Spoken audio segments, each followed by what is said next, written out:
go to Jamil Jaffer now, founder and executive director of the National Security Institute at George Mason University's Scalia School of Law and former associate counsel to President George W. Bush. What do you make, Jamil, of President Trump doubling down on his criticism of President Zelensky, calling him a dictator without elections, a terrible job that he's done, and taking advantage of the gravy train that the U.S. has sent?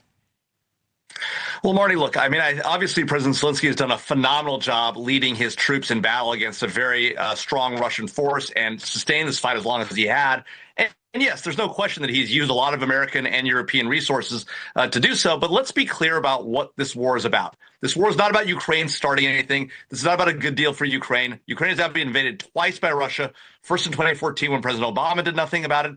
Then in 2022 when we tried to give them support to fight back, and they were successful in that fight back, but ultimately haven't won that war. President Trump wants to end this war. But let's be clear, this war should be ended with Ukraine getting its territory back, at least what was taken from it in 2022, since 2022, and ideally getting back all of its territory, including what was stolen in 2014. That may not be realistic, but that is what Ukraine should be asking for and looking to get. And frankly, that's what the United States should be backing, given that we defend the sovereignty of countries like Ukraine. Well, the other thing that Trump is saying in this Truth Social post, and it's pretty lengthy, but he says that this war is far more important to Europe than it is to us. We have a big, beautiful ocean as a separation. And then talking about the responsibility from our European allies to do more, to pay more. How might that factor into these negotiations?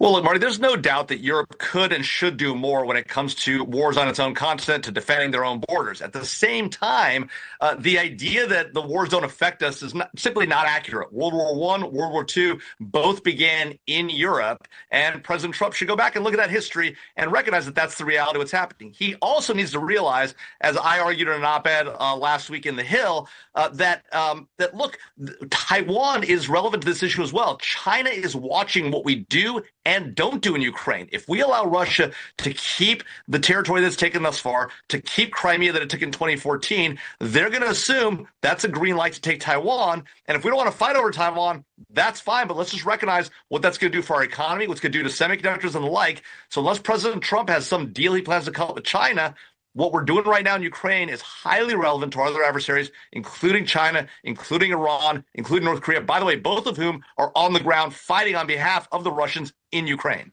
And words matter, Jamil, right? The world is listening. How does Putin interpret some of what Trump is saying, these comments, and does it further embolden his mission, whatever that may be?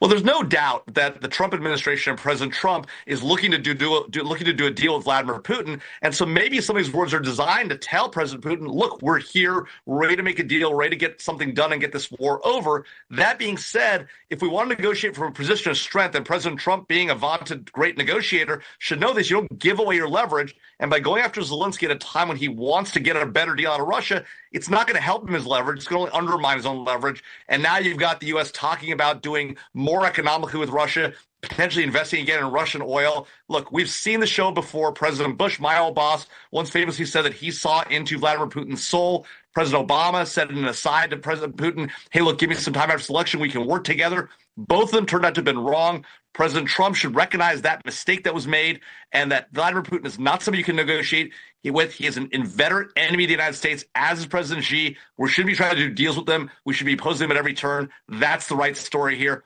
Iran, China, Russia, North Korea, American adversaries, and should be treated as such. Yeah, know who your friends are, and more importantly, who your enemies are and how close you're allowing them. Jamil, always appreciate our conversations. Thanks for stopping by. Hadn't seen you in a while. Thanks, Marnie. Good.